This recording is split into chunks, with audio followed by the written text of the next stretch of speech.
ہم یہ بتا چکے ہیں کہ انسان خوش اس لیے نہیں رہتا کہ وہ خوشی سے واقف ہی نہیں ہے. کہتا وہ یہ ہے کہ میں خوش رہنا چاہتا ہوں، کوشش بھی کرتا ہے کہ مجھے خوشی میسر آ جائے، سکون حاصل ہو جائے، لیکن اس کا ہر قدم جو وہ خوشی کی تلاش میں اٹھاتا ہے وہ ناقص ہے. اس لیے ناقص ہے کہ اسے اس بات کا علم ہی نہیں ہے کہ خوشی کیا ہے. چونکہ وہ لا علمی میں خوشی کو تلاش کرتا ہے، سکون حاصل کرنے کی جدوجہد کرتا ہے، اس لیے وہ ہر اس چیز کو جس کے بارے میں اس کے ذہن میں یہ بات آتی ہے کہ یہاں مجھے سکون مل جائے گا، یہاں مجھے خوشی مل جائے گی، وہاں ٹھہر جاتا ہے. لیکن دو ہی قدم چلنے کے بعد اس کے اوپر یہ بات عیاں ہو جاتی ہے اور یہ راز کھل جاتا ہے کہ جہاں میں کھڑا ہوں یہ خوشی نہیں ہے. نتیجے میں اس کی جو جدوجہد ہے وہ خود ایک پریشانی اور ناخوشی بن جاتی ہے. آپ لوگوں نے اندھے کی اور ہاتھی کی مثال سنی ہوگی.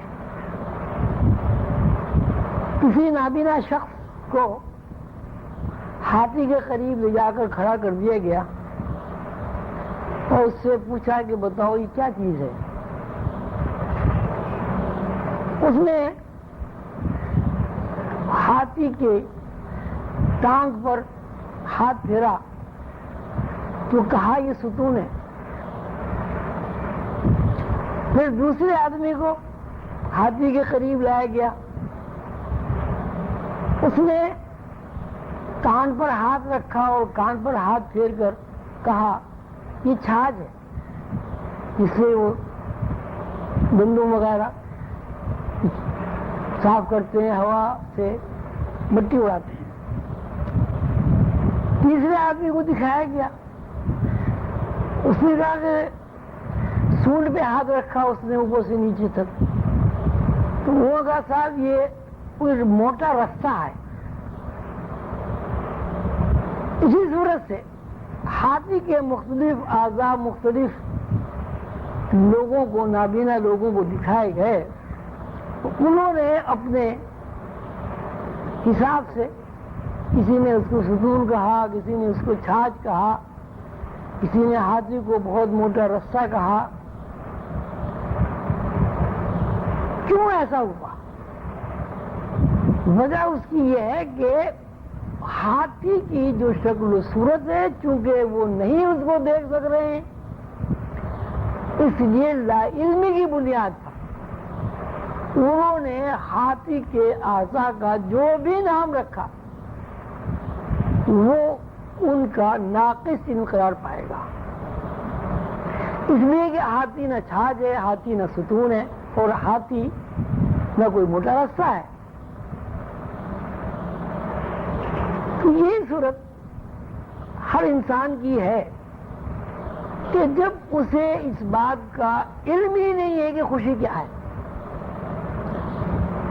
لا علمی کی وجہ سے ہر آدمی کی حیثیت نابینا آدمی کی ہوگی. جب وہ 4 قدم چلتا ہے چونکہ لا علمی ہے، جب وہ 4 قدم چلنے کے بعد کہیں ٹھہرتا ہے تو اس کا جو اندازہ ہے، اس کا جو علم ہے، اس کا جو شعور ہے وہ اس بات کی گواہی نہیں دیتا جس بات کے بارے میں اس نے یہ طے کر لیا تھا کہ یہ چیز خوشی ہے.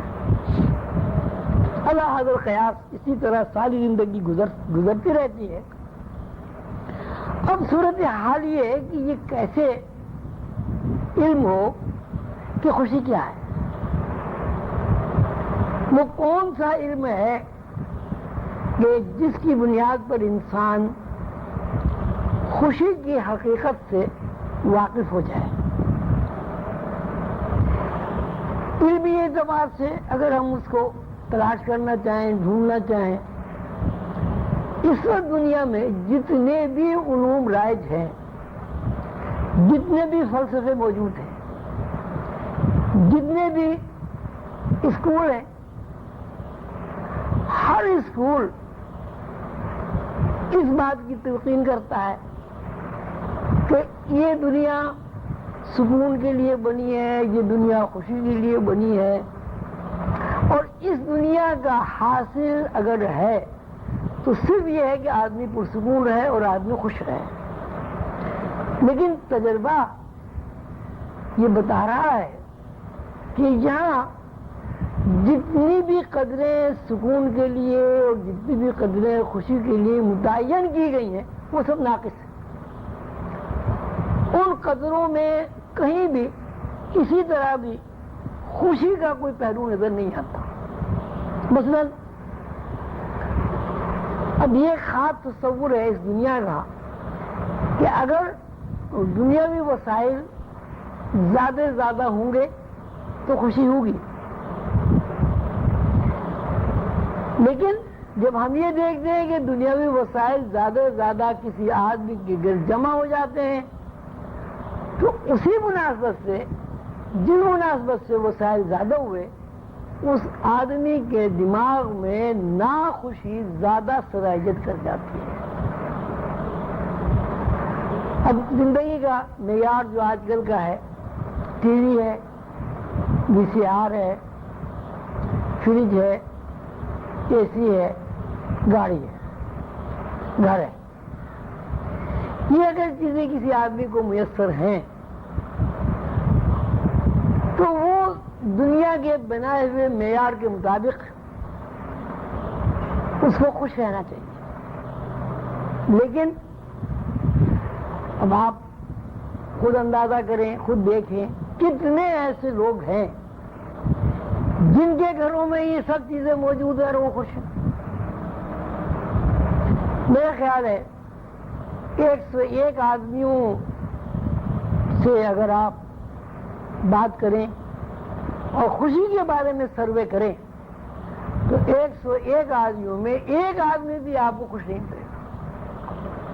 آپ بھی تھوڑی تھوڑی دیر کے لیے خوشیاں وہ خود ہی بنا لیتے ہیں اور پھر خود ہی ان خوشیوں کو پریشانیوں میں، عذاب میں تبدیل کرتے رہتے ہیں. کسی آدمی کے پاس چھوٹا گھر ہے، وہ اس لیے ناخوش ہے کہ میرے پاس چھوٹا گھر ہے. کسی آدمی کے پاس بہت بڑا گھر ہے، وہ کسی اور طرح ناخوش ہے. کسی آدمی کے پاس کاروبار کم ہے، وہ اس لیے ناخوش ہے کہ میرے پاس دولت کم ہے. اور کسی آدمی کے پاس بہت زیادہ دولت ہے، وہ اس لیے ناخوش ہے کہ وہ دولت کا جو ایک عذاب ہے وہ اس میں مبتلا ہے. بات یہی ہے کہ انسان خوشی سے واقف نہیں ہے. اللہ تعالیٰ کے ارشاد کے مطابق خوشی جنت کی ایک کیفیت ہے، اور جنت ایک مستقل حقیقت ہے. جنت میں تغیر نہیں ہوتا. تو اس کا مطلب یہ ہوا کہ خوشی ایک ایسی کیفیت کا نام ہے جو لا متغیر ہو. خوشی ایک ایسی حقیقت ہے جس میں کبھی تغیر نہیں ہوتا. لہذا اگر ہم کسی بھی ایسی شے میں خوشی کو تلاش کریں گے جہاں تغیر ہے، خوشی ہمیں نہیں ملے گی.